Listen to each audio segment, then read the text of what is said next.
everybody. Welcome to the 5th episode of Spiritual Spiral. Thank you so much for being here. If you guys have seen our prior 4 episodes, thank you guys so much for tuning in. We hope that you've enjoyed them.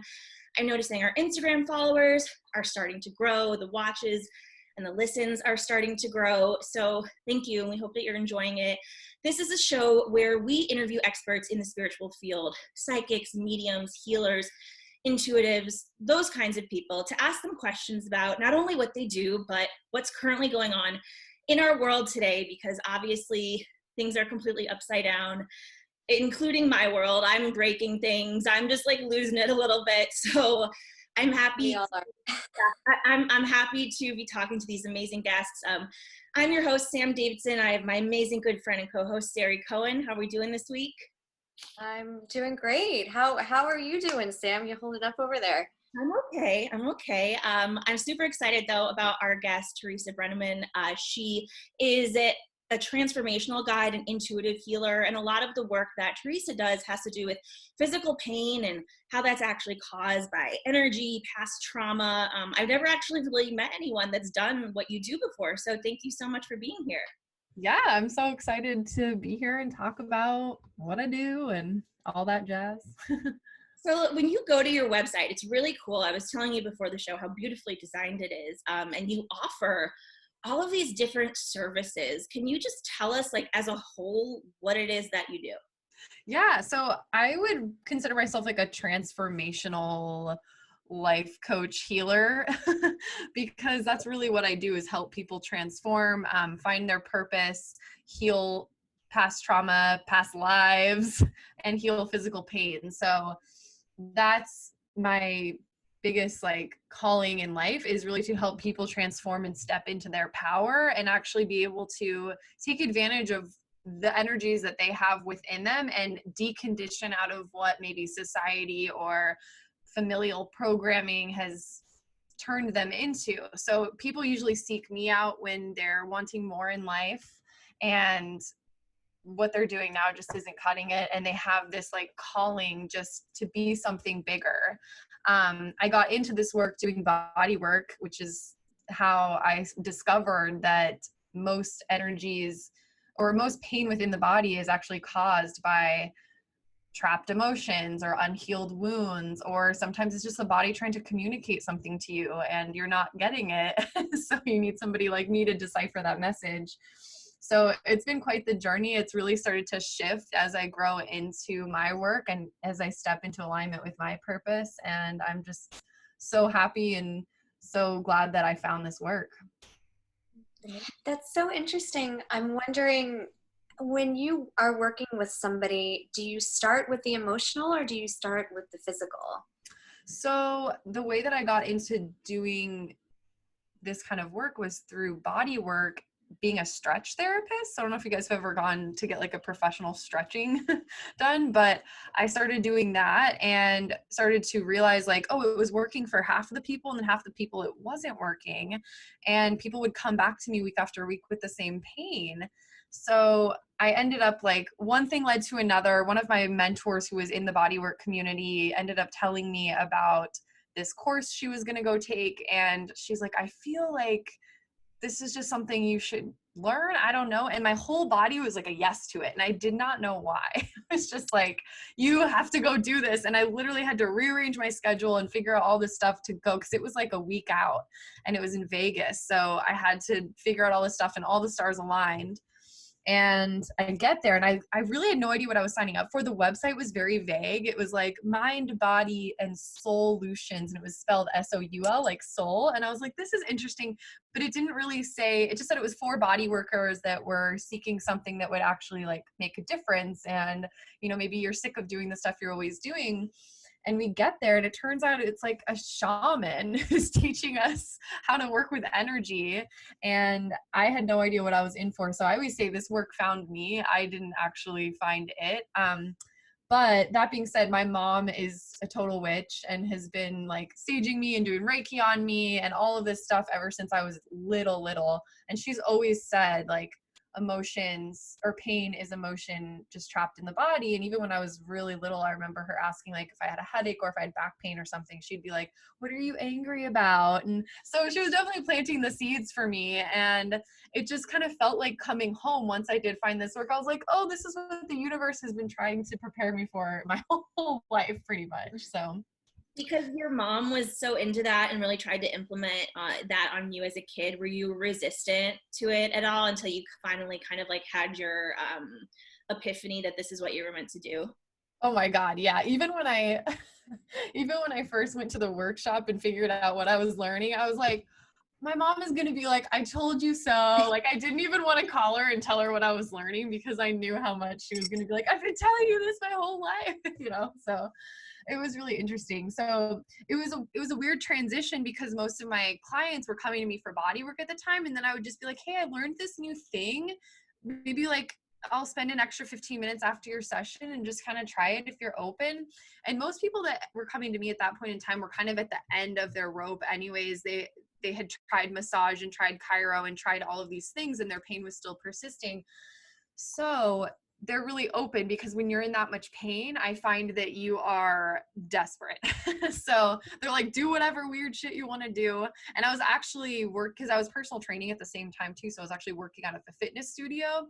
So people started calling me the witch doctor in the fitness studio because they'd be like, oh, your hip hurts? Like, go see her. She does some weird shit and then it feels better. So yeah, that's kind of how I started transitioning. And then as I continued to grow with the man who taught the seminar that I went to ended up becoming a mentor of mine. And as I continued to grow and learn with him, I learned, he called it his emotional protocol. And so it was more focused on the emotions. So I would just be pulling this stuff out of people and they'd be like, how do you know that? And I'd be like, what happened when you were 5? You know, and they're like, how do you know that? And so it ended up becoming this whole thing where people started coming to me more. It was like half and half. People would come to me for emotional stuff and then some people would still be coming to me for the body stuff. So now I'm in a place where mostly people don't come to me for body work anymore. That ends up being like an after effect of the work that we do together. Most people don't even end up telling me when they have pain. They'll just tell me later on, like, hey, I meant to tell you I had this like nagging shoulder pain and ever since working with you, it's gone now. And so it ends up now it's really a process where I channel the person's higher self and their higher self walks me through everything I need to do. So it's still a collection of everything I've learned. I always tell people, like, your guides or whoever will give you these breadcrumbs in life and you start to go learn certain things and you're wondering, why am I learning this? Or even later on, you'll wonder, why did I go learn that? And then it all just makes sense now, because sometimes I'll have to use a method that I didn't know I would ever use again, but they're telling me, hey, remember when you learned that? Like, this person needs it. So if that makes sense, it's really interesting. That is Totally. It's a balance too. I find, like, it's been really interesting throughout this time being in quarantine. A lot of people were saying meditate, meditate, meditate. And personally, I was having a hard time centering myself, but I found that peace through the physical. It was like by working out and stretching and kind of aligning everything, I was able to get that meditation that maybe other people would find by sitting still. Do you have any tips for that? Do you think people tend to veer towards one or the other, or is it a balance? I think it's definitely a balance, but another one of the things that I was led to learn is human design. And I've really learned through human design how different we all are and how our energies operate. So we really do all need different things. And human design is kind of, I call it astrology on crack, but it's kind of a mixture of astrology, the I Ching, the Kabbalah, and the chakra system. And it really gives you a blueprint of your aura and your energy. So I'm able to break down exactly how it is that your energy is best suited. And there are particular areas of the chart where it tells you if you have a special connection to the physical body and if you'll process things better by getting physical and getting grounded.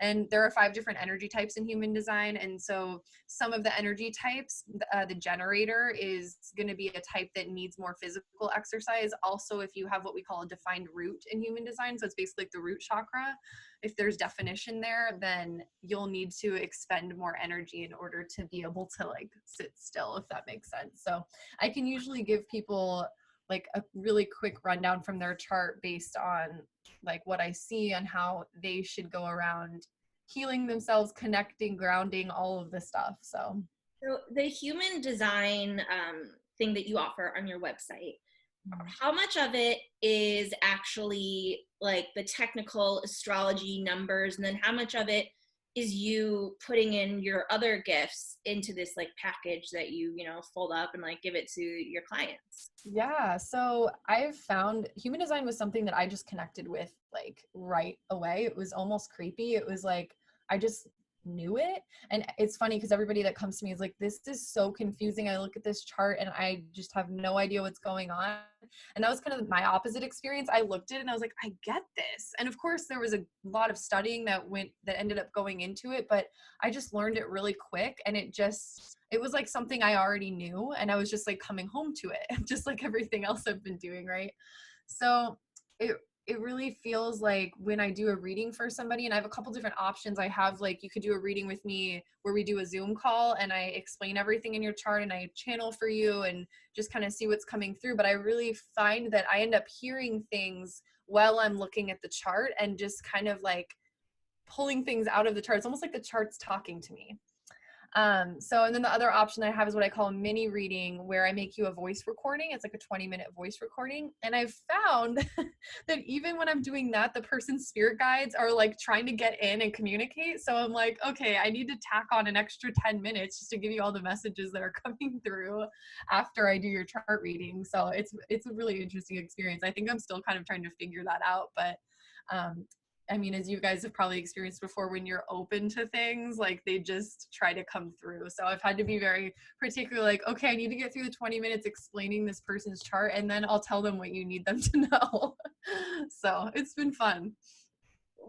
I'm curious can you explain more about human design? Like break it down for me? Yeah. Oh my gosh. I love talking about it. So basically you put in your birth time, just like you would do with a natal chart. And then it shows you, it's called the body graph, and it shows you it's basically what a blueprint of your aura. So it kind of looks like the chakra system. There's 9 centers, and then there's gates, we call it, coming out of the centers. So it's almost like an electrical chart. Like it looks like there's like electrical wires or something, which is pretty much what it is.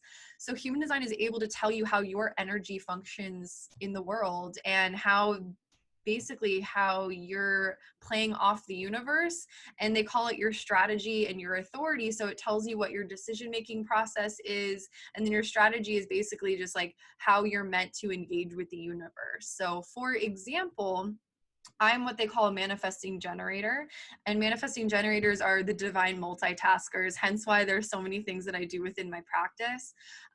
Manifesting generators are meant to kind of dip their toe in everything life has to offer. We course correct a lot. We want to try everything, and we love variety. So we can learn really quickly. So the whole like 10,000 hours rule kind of doesn't apply to us. And even as children, all the MGs that I talk to are like, oh yeah, as a kid, I would drive my parents crazy because I'd want to try every sport and play every instrument, and I'd like start and stop things all the time.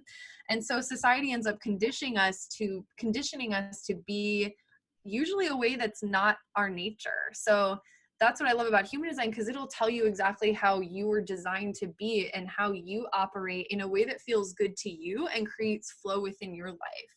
And it's permission to be yourself. You're like, oh, I'm not supposed to operate the way the rest of the world does. The world is just trying to make me fit into a box when this is actually my true nature. So it's almost like, we call it the deconditioning process in human design, where you're slowly unraveling just to get back to the person you were born to be. That's so interesting, because I've always felt, I mean, I've gotten so many different services done, from like, mediums, astrologers. I don't think I've ever gotten a human design thing done before, because for me, I always said stuff that's normally really hard or scary for people, I'm good at a lot of it, but there's a lot of things that are really easy and come very simply to most people, and I have a hard time doing those things. And just like weird, because people don't understand certain things about me, and they're like, you're so talented, you're so brave, you're so smart that you know how to do those things. And I'm like, you're so smart that like you're a good driver, or that like, you know, you don't get these like specific anxieties that I get when I do things that I think come more naturally to the general public. Yeah. Well, so what I would say to somebody like you is that the things that come easy to you are your gifts, and they're the, like, it's like there's almost no point in comparing yourself to others, because the things that come easy to you are the things that you're meant to be bringing to the world, and life should feel easy. And that's really what I'm trying to shift for people, is like, let's come into this new paradigm where we can do what we love and we can make money. And human design gives you a layout of how to do that. Like, hey, these are the things that it's full of potentials. It's like, these are your potentials. All you have to do is tap in and believe that you can do it. And then the universe is going to conspire to make that happen for you. So it's just really fascinating how it's so nuanced. And like, I've never done every single reading I've done has been so different for people. And it's this really beautiful, like, aha moment after aha moment where somebody just feels so seen and is like, I can't tell you how many times I've heard where somebody's like, I just have never felt like so understood. Like, you know me so well. And I'm just like, it's just something about the way that the chart is set up, and the energies from the I Ching and how the man who downloaded human design translates them is just, it's really practical. So, you know, I've had astrology readings too, and it was so fascinating and it gave me a lot of validation, but it didn't give me a lot of practical, tangible things that I could go do in the world. And that's really what human design does. It gives you something to go do, like today, that's going to help you with your flow in life. Mm-hmm. That's so cool. Yeah, it's awesome. You also talk a lot about stepping into your power. Yeah. Yeah, talk to me a little bit about that. What are some tools people can use to make that happen? Yeah, so I mean, definitely that's why I love human design, is because it really helps you step into your power. And the biggest thing I've heard from people is that it's like helped them love themselves. And I would say was 100% the case for me.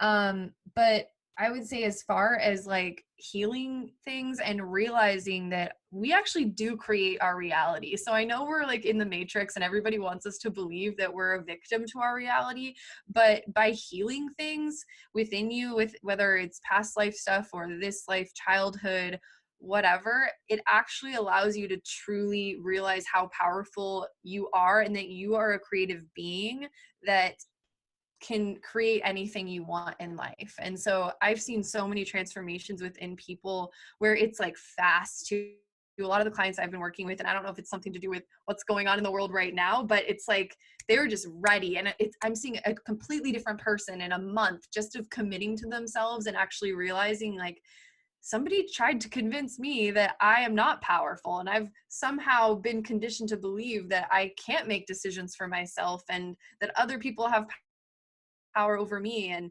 now I'm just like, no, like, fuck that. Like, I'm doing what I want to do. So it's really freaking cool seeing people go from being in this like victim mindset to everything happens to me and you know, woe is me, to no, like, everything happens for me, and I'm going to take this and use it to heal and use it to grow, and realize that I have way more power than I once thought I had.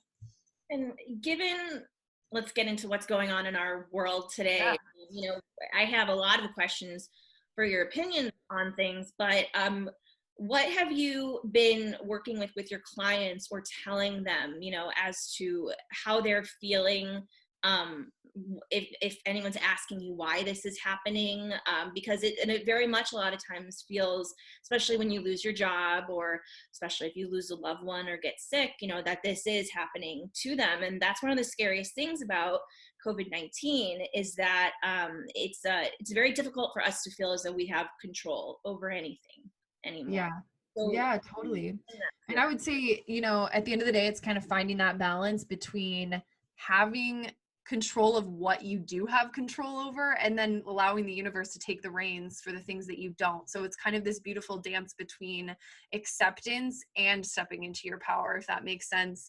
And, you know, a lot of the clients that I've been receiving at this point in time are people that want to be healers, and they want to step up and bring their gifts into the world. And so I've actually been teaching how to help others to a lot of my clients and teaching them my techniques and helping them connect to their intuition. So I really think it's just been helping people find that true north right now, and that little bit of joy and that little bit of connection that they can find on a daily basis. And just personally, I've found when I started connecting to, you know, spirit and being able to talk to people that have passed over, it allowed me to realize the beauty of life, but also how this is just one life, right? And I know it's so easy to look at it that way because that's like 11th dimension perspective, and we're very much in like the 3D right now. But I've just found that really keeps me grounded, and it's kept my clients grounded, being able to communicate with their loved ones that have crossed over, or, you know, just helping them understand like what their purpose is this time around, so that they can really see everything from the big picture. And I don't normally channel like for the collective. I'm better at just channeling for somebody who's in front of me, but I have a friend who's very gifted at channeling for the collective. And at the beginning of this whole thing, she wrote this whole blog, and she's been a guiding light for me. So definitely like having other people in the spiritual community, just to keep me grounded, to understand what's going on and how this energy that's going on right now is meant to shake up our world. And it's kind of like what we were doing wasn't working. And so I believe Mother Nature is smarter and more powerful than we ever give her credit for. And it's like, oh, well, you guys aren't getting it, so I have to do something in order to shift that, like, things need to shift. And I really believe everybody who opted in right now knew this was going to be a transformational time. Is that kind of how you guys are feeling about it? Completely.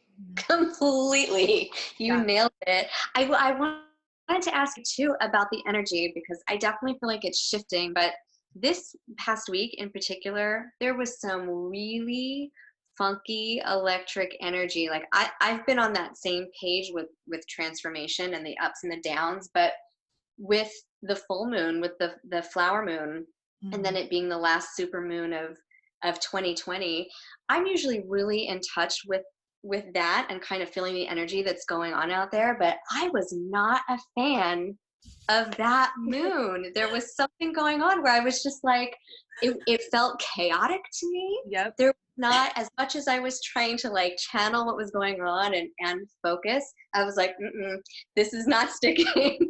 Yeah. What can you like explain to me maybe a little bit about like what I was feeling, and then how do people tap into that energy right now to kind of center themselves? The tap into the full moon energy, or just the like, what was that? Let's start with that. I mean, girl, I honestly wish I knew because I felt that too. And I was asking my guides, I'm like, what the fuck is going on? Like, I feel like, and even right now, I'm honestly feeling, I don't know if it's because I'm on this call with you girls and you're both very powerful, which I've noticed, like, whenever I'm on calls with other powerful healers and, you know, spiritual people, I almost feel like I'm in like a vortex. Like my whole body is literally like going like this right now. I feel like that energy last week was really to help us figure out what it is that we value and to figure out who we are under pressure, because that's what it felt like to me. It felt like pressure. It felt like pressure to figure out what my purpose is, and pressure to, like, I don't know. It felt just like pressure. I guess that's the best way to describe it. Right? And that's kind of what my clients were saying. Like, people were having meltdowns a lot more this week than they usually do. Like, I always do follow-up, like, check-ins with people just to see how they are. And most of the time people are like, oh yeah, I'm good. Like, I felt tired. But this week it was like, I was having to go right into sessions with them. Like, as I was following up with them, like, oh shit, we need to hop on a call right now.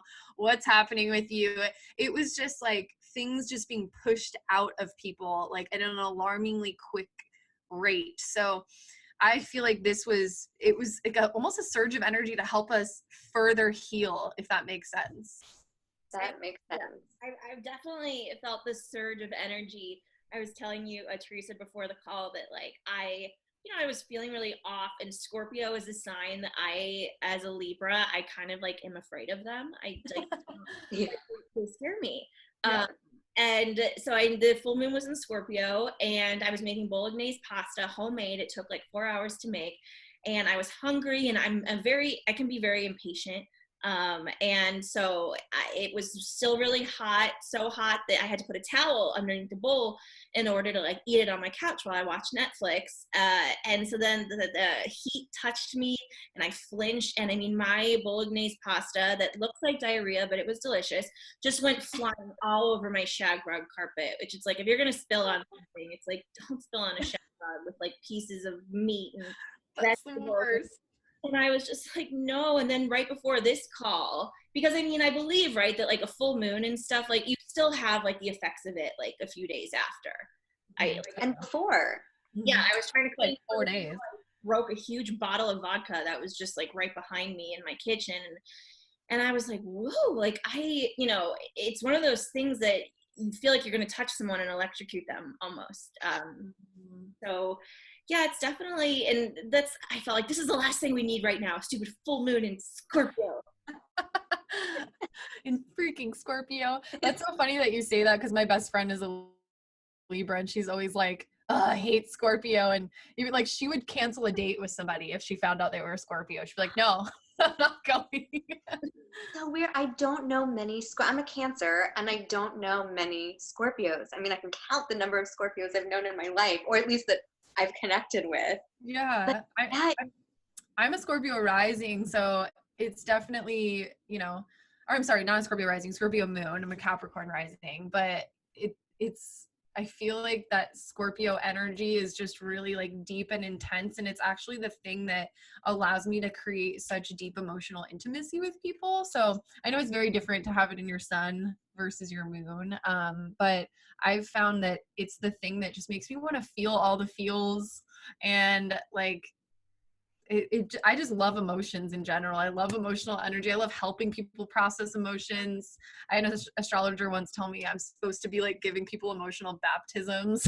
So I'm like, I feel like that's kind of what I do. And my Scorpio moon helps me out a little bit. So So interesting, because as a Cancer, I totally relate to that.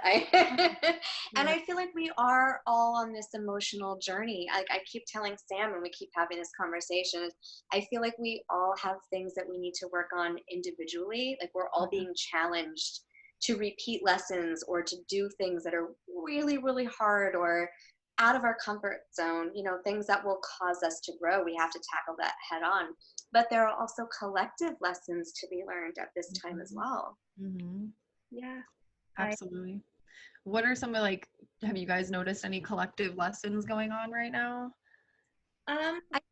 Go ahead. Well, I'll just share, because my last day of work will technically be on Friday, and I'll make my official announcement. But so I was like quitting your job? No, not quitting. I got laid off because entertainment news journalism is kind of dead right now, and ads. So I helped build a company in the U.S., like basically it's international company, and so they opened a U.S. sector, and I helped build it from the ground up for the past 2 years. So I felt like it was my baby.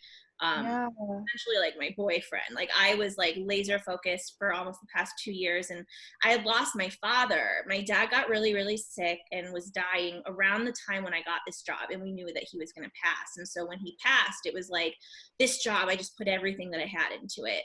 So, it really feels like a big loss, but I have worked on myself for the last couple of years quite a bit. And the old me, when things didn't necessarily go my way, even in the workplace, I'd send like a nasty email, or an email just like saying how I felt. But when people receive the email, they'd be like, oh my God, like she's so intense. Like she shouldn't talk that much. And so this is a time that it's like, I'm parting from this job that I really cared about. I am saying to them, no hard feelings. I completely understand. I want to make sure that all of the work and the contacts that I've made for you as this company, I want to make sure you sustain them. And still use them, because it will kind of make me feel like I did everything in vain. And I know that you guys appreciate all of that. And thank you. And like really ending on a note where it's not negative, it's not angry. Of course, I'm really, really sad. But I feel like I mean, honestly, I'm devastated.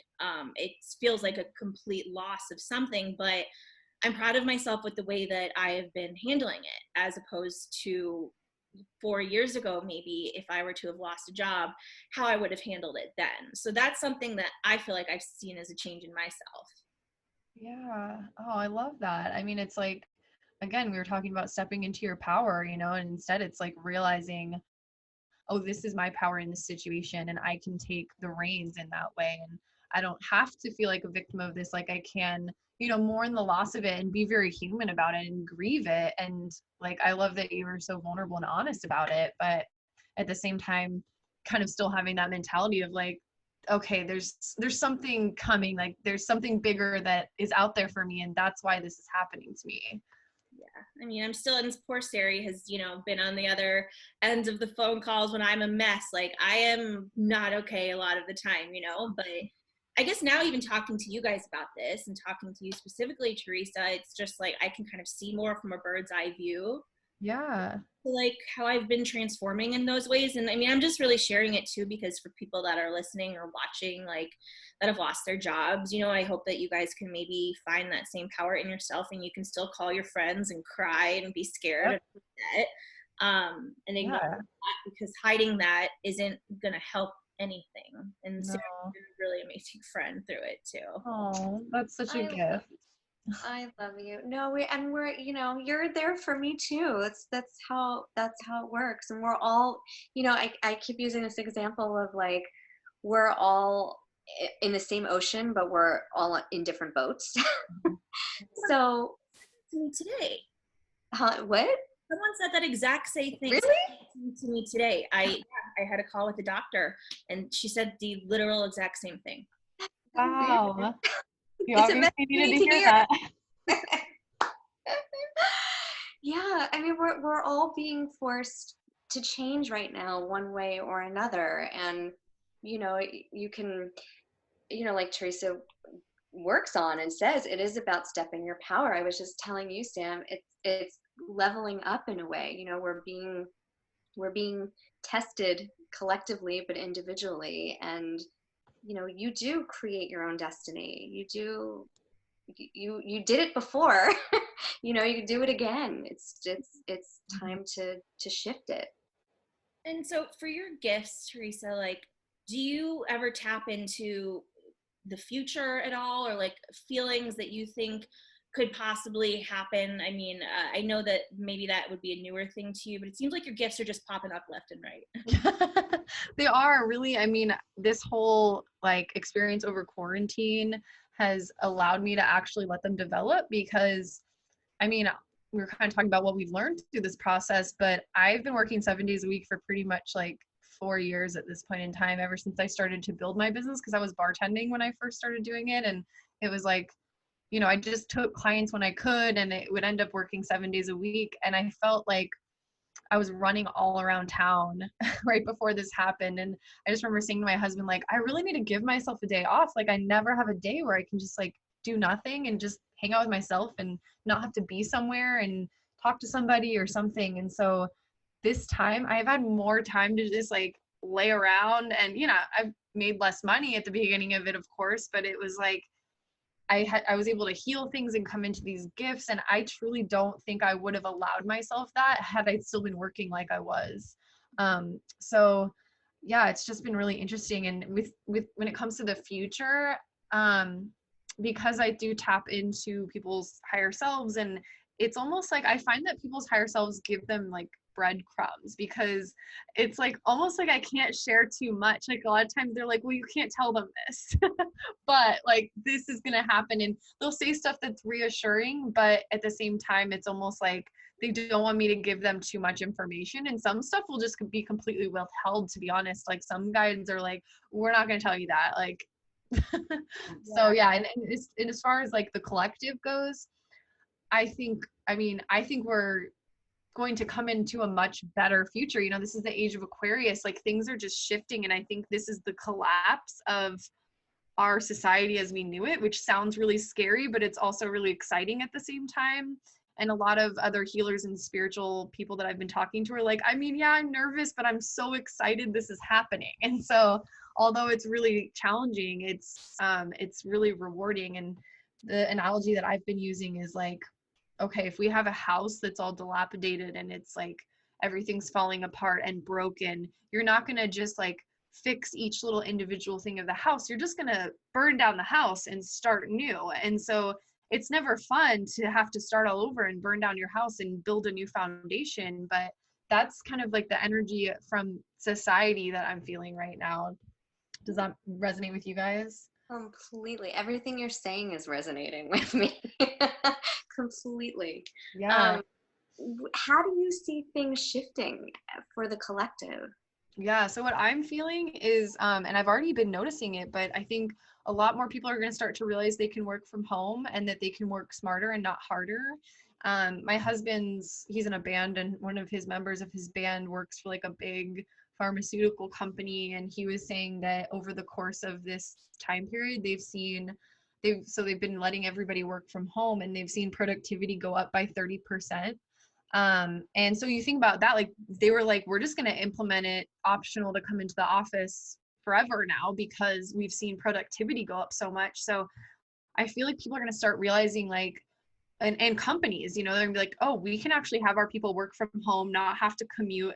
In California, I'm sure that'd be like a dream not to have to commute, and be able to have more time with your families. I think everybody's realizing, like, I need to be more involved with my children because, most of the time you just kind of shovel them off to school. And then, like, a lot of my friends that are parents are kind of like, I've been loving.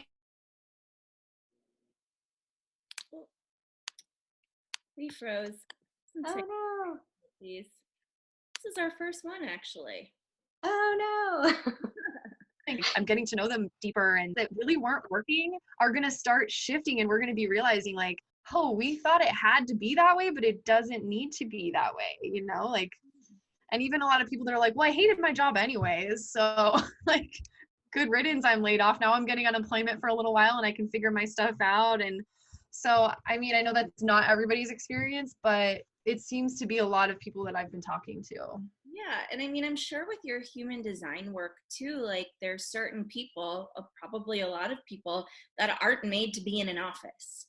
Oh my gosh, you have no idea. Like that is the thing that comes up, I feel like, the most, is me coaching them through like how to work differently because they're not designed to be in the job that they're in.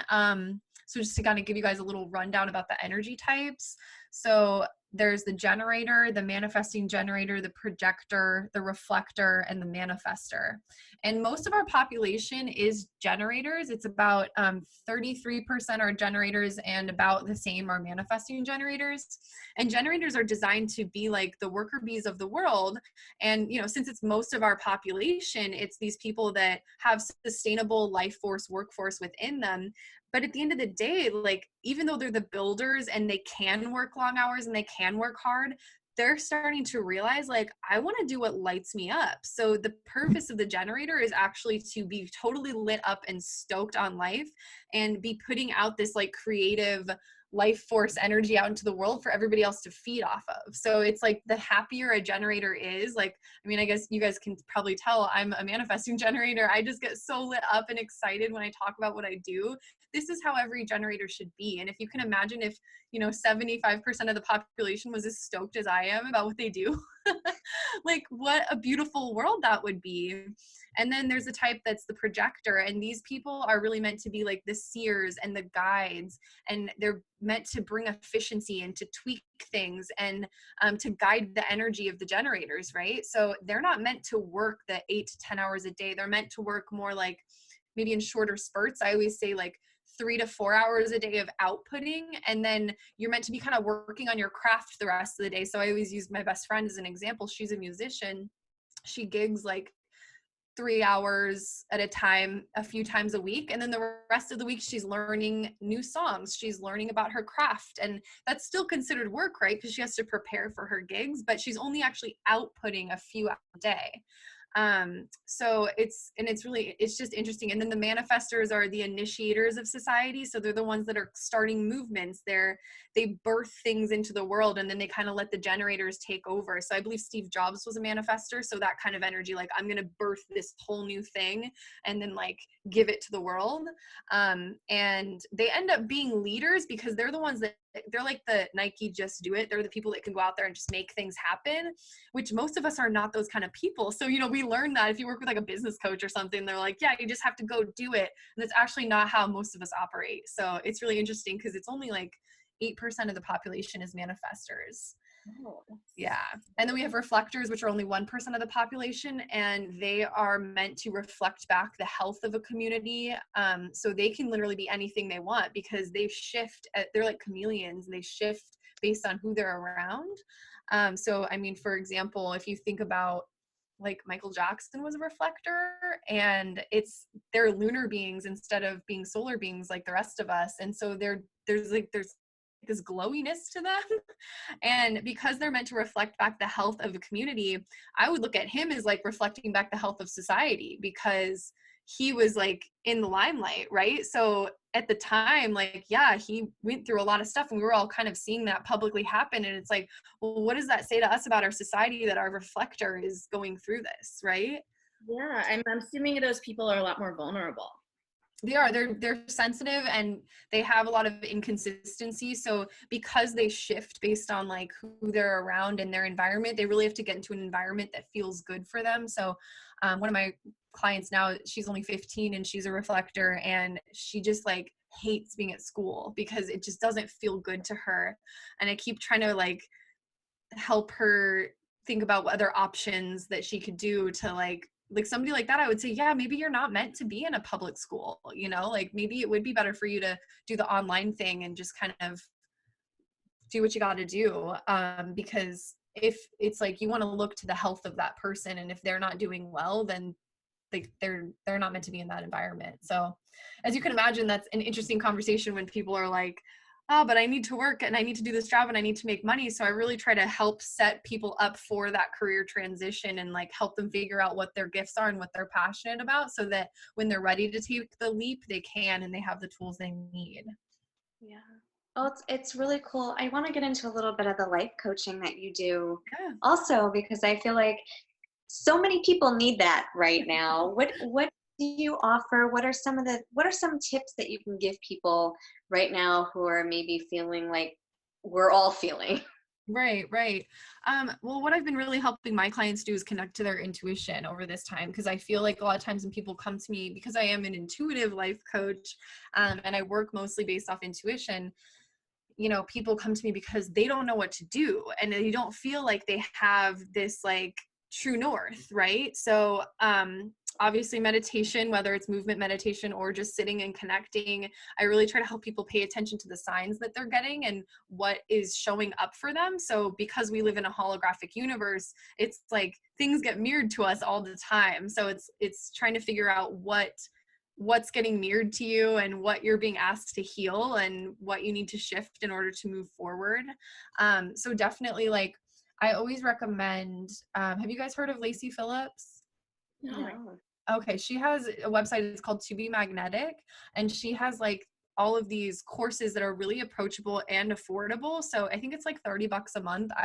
People that really like can't like afford to invest in maybe working with me over this time, I send them there because it's so good. Like she, when I first started getting into this work, it really shifted a lot for me learning from her. And she teaches all about like manifestation, and even with this pandemic, she's been teaching people like how to still manifest in the pandemic. And she has like, she calls them deep imaginings, but they're basically like guided meditations you do and like journal prompts and stuff. So I've been sending a lot of people there just as like a quick, like affordable option. Because I've found that doing like, it's basically a guided hypnosis, doing that and really going inward and healing the things that you need to heal, and then journaling about it and everything is just been so helpful. And it takes like 30 minutes a day. So it's like really approachable too. Oh, that's so cool. Yeah.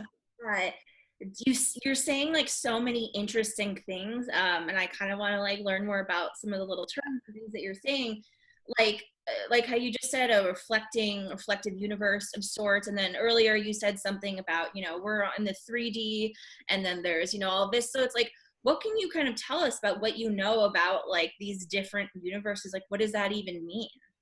Yeah, so because we're on Earth, like to my knowledge at least, and what I've been told, if you know what I mean, because we're on Earth, it's a very like third dimensional, we're very dense, right? So, I mean, I don't even know how many dimensions we have, but I know some of the beings that I communicate with are 10th and 11th dimensional beings, where they're just in they're like more light dense. They're not dense. They're made out of light instead, right? So what I'm learning is that Earth is actually switching more into the fourth density. I think it already maybe did switch into the fourth density and is now switching more into the fifth density. So instead of being like, I mean, just as an example, kind of coming into this new paradigm, this age of the Aquarius, that's what we're feeling. Our energy is shifting.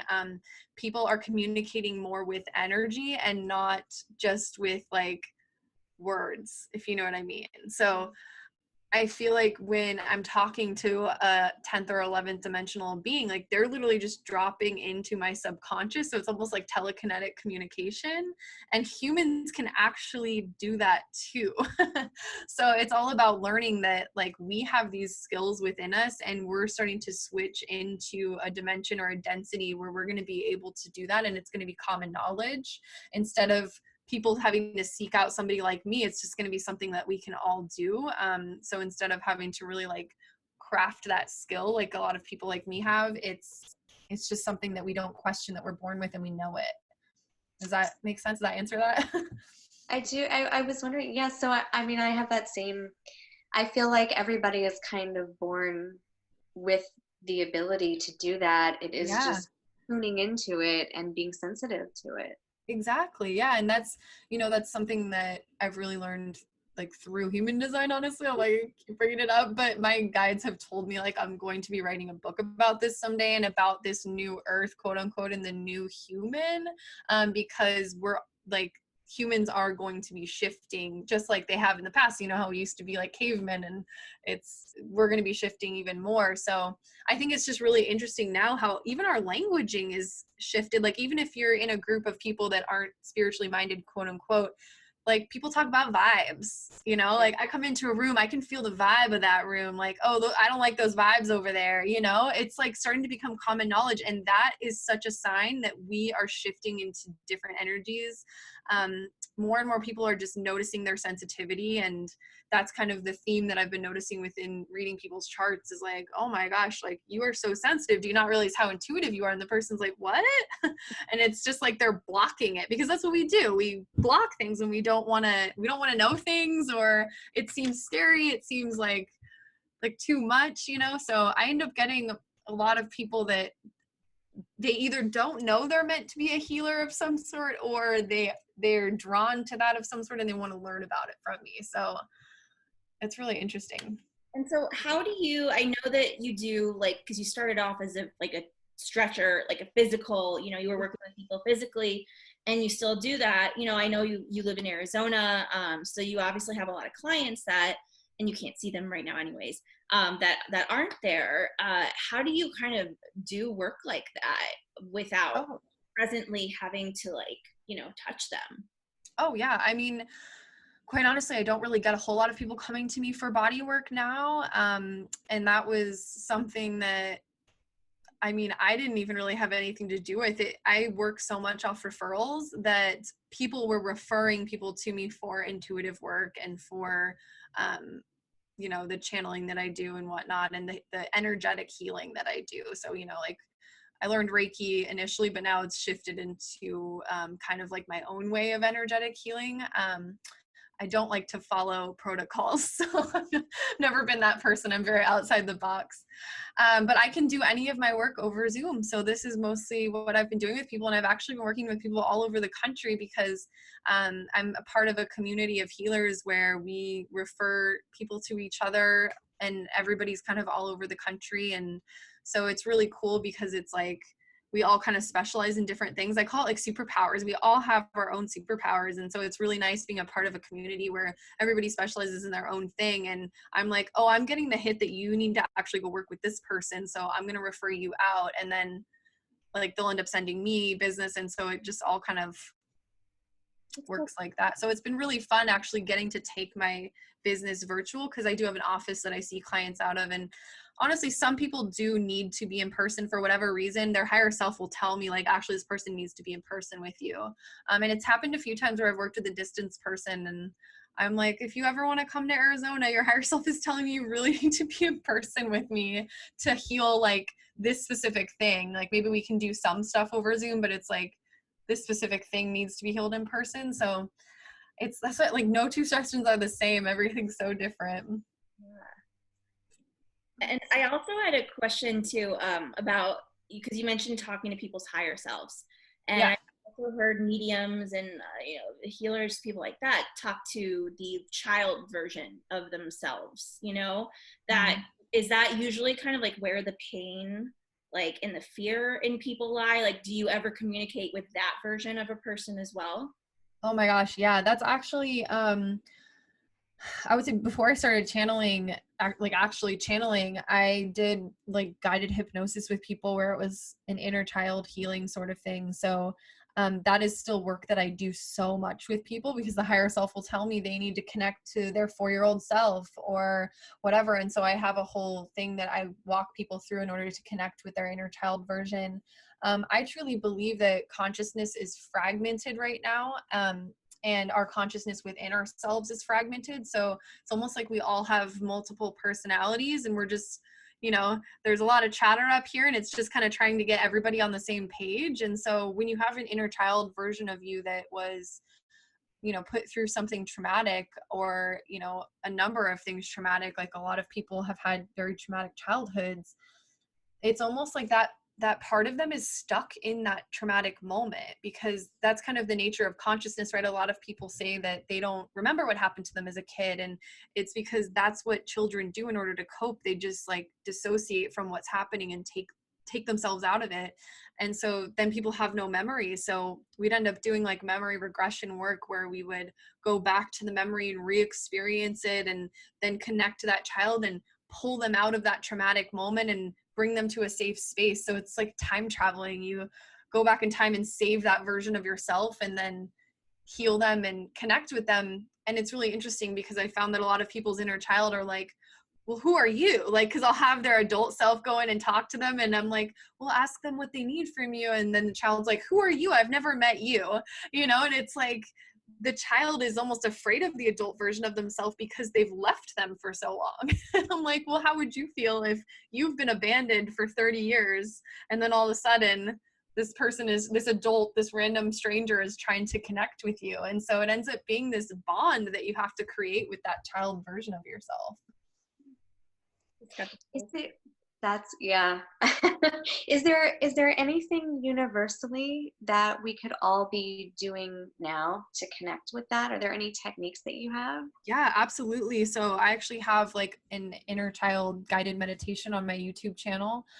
So that's a really good place to start. And there's something that I always recommend to people called emotional vipassana, if you guys are familiar with vipassana in yoga. So basically, it's just a way to connect to your feelings on a somatic level. So let's say you had something triggering happen to you today and you're just like really angry.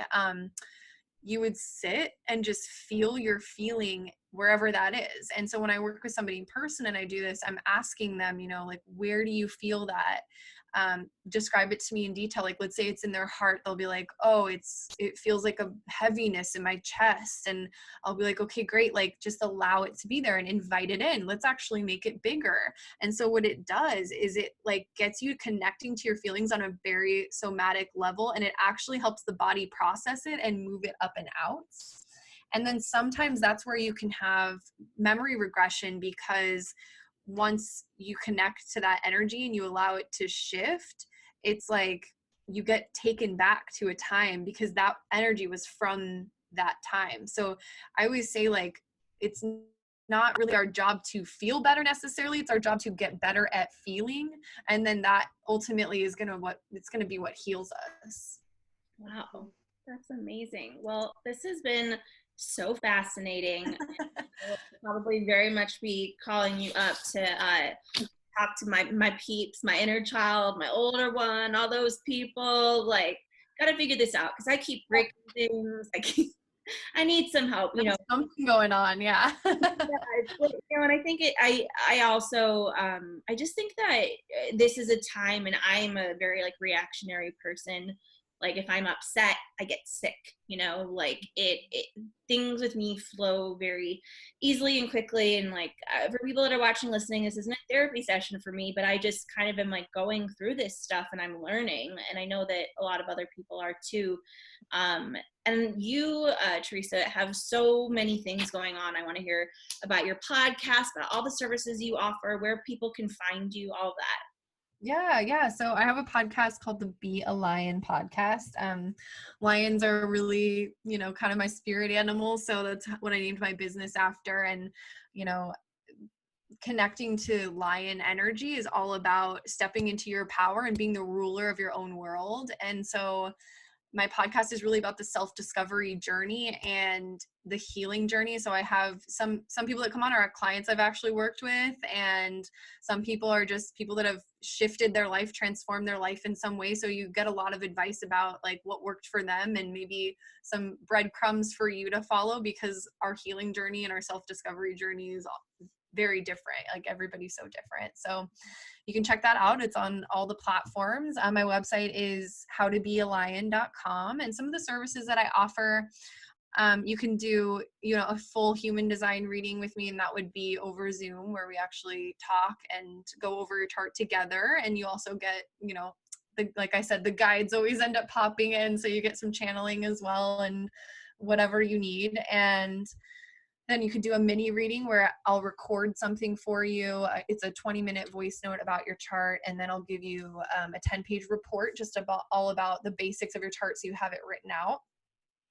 Also, you could just do, an intuitive healing session with me, and that could be over Zoom. And so, yeah, it's just kind of whatever you feel called to.